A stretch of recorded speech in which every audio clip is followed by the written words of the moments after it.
Thank you, Mr Speaker. I'm pleased to rise on behalf of New Zealand First and take the short call for the first reading of the Commerce Supermarket Adjudicator and Code of Conduct Amendment Bill.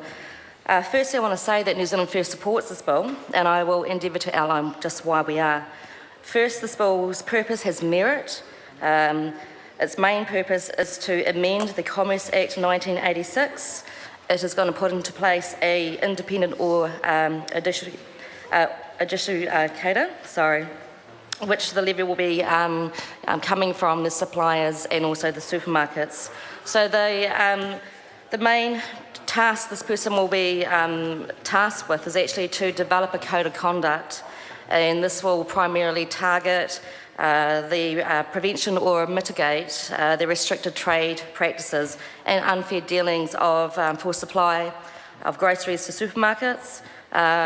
I just want to talk about that in depth because I have experience with code of conducts through the sectors that I come from.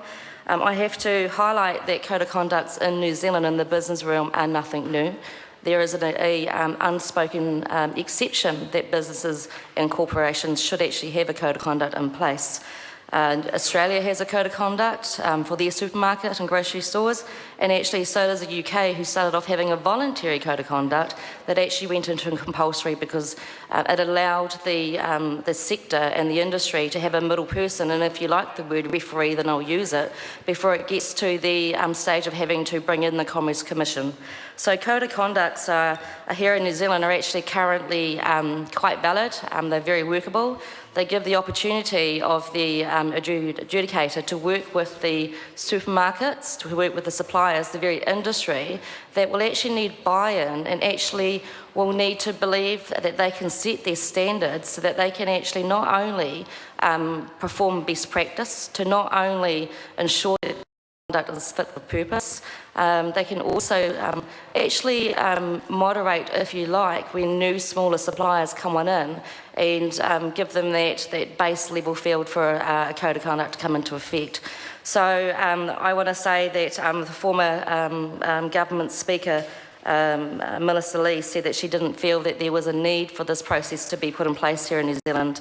And I just want to remind this government that July 2014, there was an allegation in this House that Countdown Supermarket were practising bullying behaviours towards their suppliers. And the investigation into that was quite interesting because at that time I was just a member of the Joe Public and could see this happening.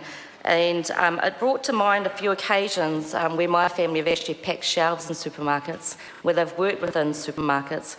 And there have been occasions where they have questioned the behaviour of supermarkets indeed, saying, you need to do this or we'll take your preferred product away from the preferred shelves, where buyers actually are attracted, and statistics tell us that buyers will buy product from shelves at certain heights.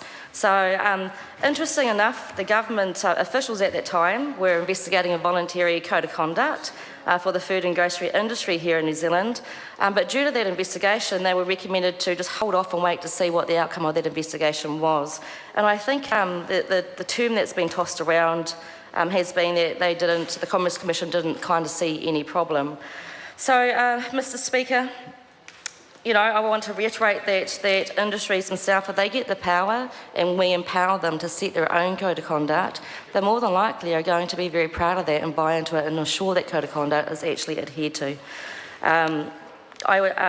Industries here in New Zealand that actually have code of conduct, so like the taxi industry, the sports industry, the education industry, the medical industry, the hair and cosmetics industry, New Zealand Board of Directors, corporates, and so on.